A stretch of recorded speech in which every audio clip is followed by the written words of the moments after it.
दोस्तों आज हम आपको हिंदुस्तान के जिस राज्य के सफर पर लेकर जा रहे हैं उस राज्य को चाहे आप प्यार करें या ना करें, लेकिन इस राज्य को कोई नजरअंदाज नहीं कर सकता। भारत का वो राज्य जिसने दुनिया को शून्य से परिचित कराया, पूरी दुनिया को गणतंत्र का मूल मंत्र भी इसी राज्य ने समझाया। दुनिया का सबसे बड़ा वाईफाई जोन भी इसी राज्य में है। किसी ने सही कहा है कि गरीबी की भट्टी में तप तप कर महान लोग बनते हैं, और इस राज्य ने भी गरीब होने के बावजूद दुनिया को कई महान चेहरे दिए हैं। भारत में सबसे ज्यादा IAS और बैंक के PO भी इसी राज्य से हैं। दोस्तों ये वही वो राज्य है जहाँ के 12 साल के बच्चे ने IIT एग्जाम क्लियर कर लिया, और ये वही जगह है जहाँ के बच्चे गरीबी में पढ़कर भी इतने आगे निकल जाते हैं। हम बात कर रहे हैं माता सीता, गौतम बुद्ध, गुरु गोविंद सिंह जी और हमारा अपना बिहार के बारे में। भारत का वो राज्य जहाँ कवि कोकिल विद्यापति जी का जन्म हुआ, जहाँ देश के पहले राष्ट्रपति राजेंद्र प्रसाद जी का जन्म हुआ। तो फिर देर किस बात की, अपना सीट बेल्ट बांध लीजिए अच्छे से और निकलते हैं बिहार की एक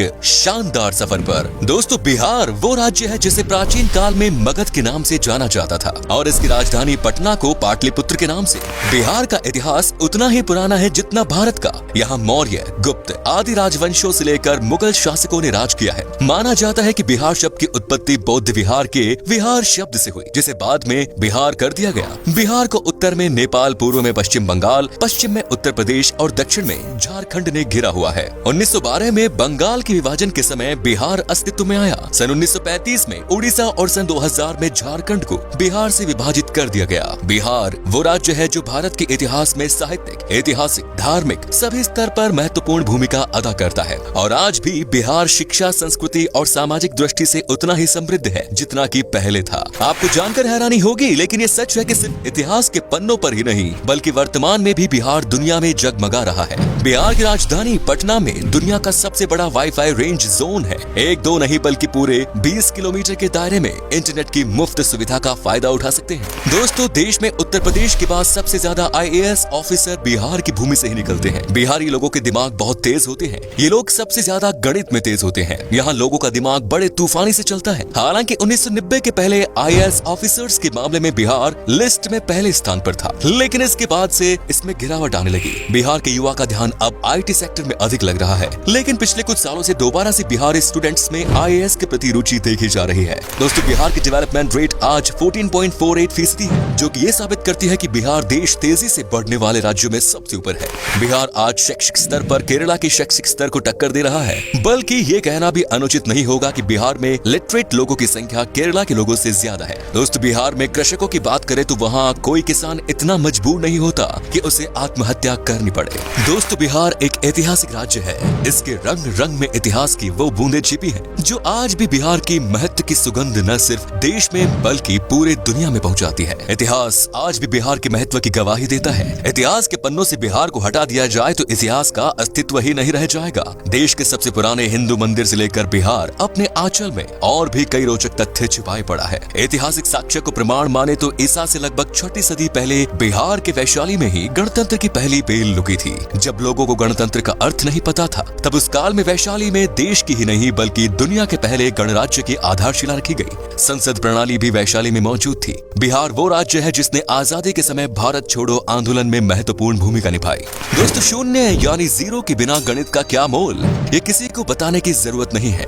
दुनिया को शून्य देने वाले आर्यभट्ट जी का जन्म भी बिहार में ही हुआ था। शायद यही कारण है कि आज भी बिहार के लोग गणित में माहिर होते हैं, और आज भी गणित में यहाँ के लोगों की कोई बराबरी नहीं। बिहार ही वो जगह है जिसने चाणक्य जैसा इकोनॉमिस्ट, चंद्रगुप्त और अशोका जैसा राजा, बुद्ध और महावीर जैसा धर्म प्रवर्तक, आर्यभट्ट जैसा वैज्ञानिक और शेर शाह जैसा शासक दुनिया को दिया। भारत एक ऐसा देश है जहाँ क्रिकेट किसी धर्म से कम नहीं, और MS धोनी का नाम इस धर्म के सबसे पॉपुलर पन्नों में से एक। MS धोनी का जन्म रांची में हुआ था, जो कि पहले बिहार का हिस्सा हुआ करता था। धोनी को लोग आज भारत के सबसे सफल क्रिकेट कप्तान और महान खिलाड़ी के रूप में देखते हैं। सिखों के 10वें गुरु गुरु गोविंद सिंह का जन्म भी बिहार में ही हुआ, और सिखों का पवित्र स्थान हरमिंदर तख्त पटना में है। आपको बता दें कि दुनिया का सबसे पुरानी यूनिवर्सिटी नालंदा यूनिवर्सिटी और तक्षशिला यूनिवर्सिटी भी बिहार में ही है। यहाँ पहले विदेशों से भी लोग पढ़ाई करने आया करते थे। दोस्तों माता सीता की जन्मभूमि भी एक समय में बिहार में ही थी, जो आजकल नेपाल का हिस्सा हो गया। आपको बता दूं कि जनकपुर में ही माता सीता पैदा हुई, और तब ये बिहार हुआ करता था जहाँ पर भगवान राम जी आए थे। दोस्तों बिहार के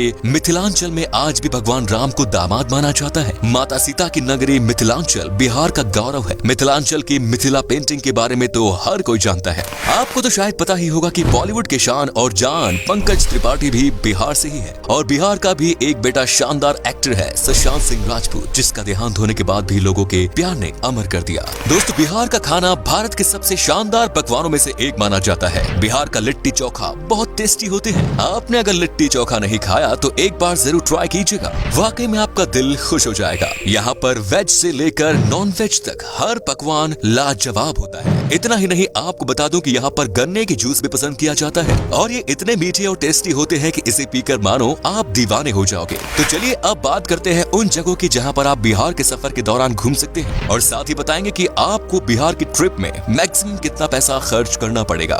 नंबर 1 इज बोध गया। दोस्तों बिहार में घूमने वाली जगहों में शामिल बोध गया एक प्रमुख आकर्षित पर्यटन स्थल है जो कि बौद्ध धर्म से संबंधित अनुयायियों के लिए विशेष महत्व रखता है। बोध गया एक तीर्थ स्थल के रूप में भी जाना जाता है और ये वो स्थान है जहाँ बोधि वृक्ष के नीचे गौतम बुद्ध को ज्ञान की प्राप्ति हुई। यहाँ मन को एक अद्भुत शांति मिलती है, इसीलिए यहाँ साल भर देश विदेशी पर्यटकों की भीड़ बनी रहती है। बोध गया को यूनेस्को वर्ल्ड हेरिटेज साइट्स की सूची में भी शामिल किया गया है। Next is Patna. बिहार राज्य में गंगा नदी के दक्षिणी छोर पर स्थित पटना पर्यटन स्थल बिहार की राजधानी है और पटना को एक ऐतिहासिक और आकर्षित पर्यटन स्थल के रूप में जाना जाता है। पटना शहर धार्मिक दृष्टि महत्व के साथ साथ आध्यात्मिक महत्व भी रखता है। बिहार के पटना को सिखों, जैन, हिंदू और बौद्ध धर्मों के तीर्थ स्थलों का प्रवेश द्वार भी माना जाता है। उत्तर भारत के सबसे बड़े शहर के रूप में विख्यात पटना तारामंडल, हाईकोर्ट, पटना साहिब गुरुद्वारा, पादरी की हवेली और सचिवालय भवन जैसे आकर्षण से भरा हुआ है। Next is Madhubani. बिहार का आकर्षित शहर मधुबानी एक प्राचीन शहर है जो कि मधुबानी कला और संस्कृति के लिए जाना जाता है। मधुबानी शहर का उल्लेख रामायण काल में होने की पुष्टि की गई है। मधुबनी शहर अपनी शानदार चित्रकारी के लिए जाना जाता है। आपकी जानकारी के लिए बता दें कि सीतामढ़ी और सुपौल मधुबनी के प्रमुख व्यापारी क्षेत्र के रूप में जाने जाते हैं। Next is Nalanda. बिहार के तीर्थ स्थलों में शामिल नालंदा बिहार की ऐतिहासिक जगह है। नालंदा प्राचीन काल की सबसे पॉपुलर तीर्थ स्थल है जो कि संस्कृति, आध्यात्मिकता, इतिहास, वास्तुकला और पर्यटन का जीता जागता उदाहरण है। नालंदा यूनिवर्सिटी यहाँ का प्रमुख आकर्षण है। Next is Vaishali. वैशाली तीर्थ स्थल बिहार का वो धार्मिक स्थान है जहाँ भगवान महावीर का जन्म हुआ। वैशाली बिहार का एक छोटा सा जिला है जो कि बौद्ध, जैन और हिंदू धर्म से संबंधित अनुयायियों के लिए एक तीर्थ स्थल के रूप में जाना जाता है। माना जाता है कि वैशाली नाम महाभारत काल से संबंध रखता है जो कि राजा विशाल के नाम पर रखा गया।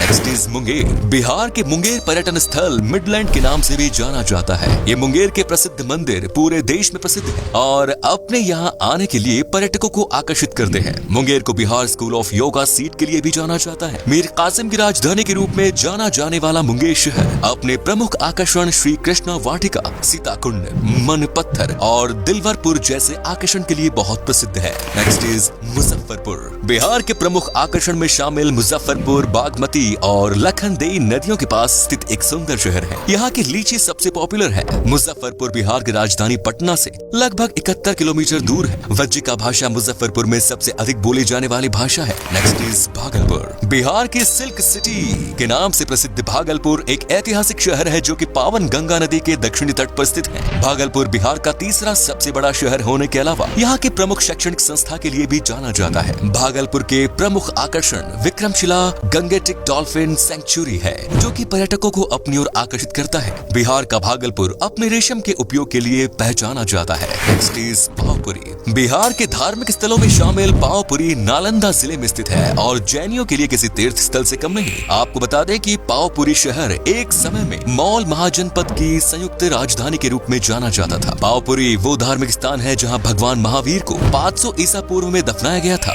पावपुरी घूमने के लिए पर्यटक भारी संख्या में आते हैं जो कि राजधानी पटना से लगभग 83 किलोमीटर की दूरी पर है। पावपुरी दर्शनीय जल मंदिर पर्यटकों के बीच बहुत लोकप्रिय है। Next is Hajipur. बिहार के प्रमुख शहरों में शामिल हाजीपुर भारत के ऐसे प्रसिद्ध स्थानों में शामिल है जो कि अतीत और वर्तमान को वर्षों से अपने आप में समेटे हुए हैं। हाजीपुर में भगवान बुद्ध का समय, इस्लाम और ब्रिटिश काल से जुड़े रोचक तथ्यों के लिए जाना जाता है। हाजीपुर की भूमि पर जैन धर्म के अलावा हिंदू धर्म से संबंधित कई मंदिर स्थित हैं जो कि पर्यटकों की आस्था का केंद्र बने हुए हैं। आपको बता दें कि हाजीपुर में एशिया का सबसे बड़ा ब्रिज भी स्थित है। दोस्तों आप अगर 7 से 8 दिन की ट्रिप पर जा रहे हैं तो लगभग 17 से 18 हजार के आसपास खर्च होगा जो कि काफी सस्ता है और बिहार में बस की बेहतरीन सुविधाएं हैं, जिससे आपको सफर में कोई परेशानी नहीं होगी। तो ये था बिहार। कैसा लगा हमें बताइए कमेंट्स में, और ये भी बताना कि आप कहां से हैं। बिहार और इसके टूरिस्ट प्लेसेस के बारे में अगर आप और जानना चाहते हैं तो कमेंट्स में लिखिए पार्ट 2। उम्मीद है आपको ये एपिसोड पसंद आया होगा। वीडियो को लाइक कीजिएगा और अपने दोस्तों और रिश्तेदारों के साथ शेयर करना ना भूलें।